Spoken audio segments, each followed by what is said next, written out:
Basic lang to mga lods. Tara, gawin natin. Let's go!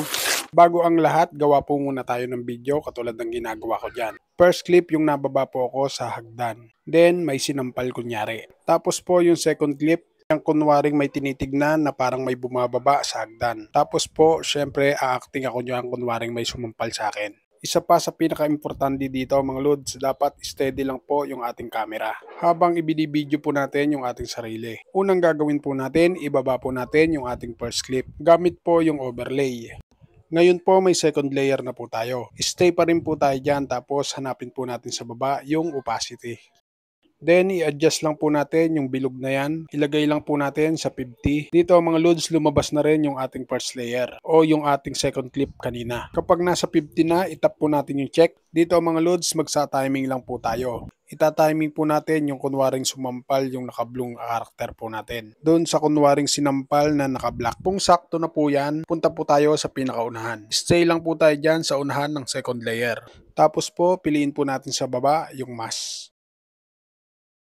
Then, piliin po natin yung horizontal. Then, itayo lang po natin sa 90 degrees yung ating horizontal. Tapos po, ilagay lang po natin yung ating horizontal sa gilid. Siyempre po, huwag niyo pong kakalimutan i-adjust yung feather. Ilagay lang po natin sa 10. Kung goods na, stay pa rin po tayo sa unahan niyan. Maglalagay po tayo ng keyframe o diamond dyan.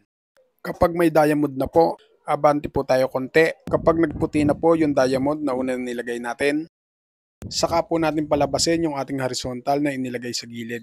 Automatic po magkaka-diamond na po yan dyan. Then abante po ulit tayo. Habang naabante po tayo, focus po tayo sa ating karakter na nababa sa hagdan. Dito galawin po uli natin yung ating horizontal. Then same process lang mga lods. Basta make sure lang mga lods na nasa gitna lang po ng ating dalawang karakter yung horizontal. Hanggang sa makarating po tayo dun sa bago sampalin yung ating isang karakter.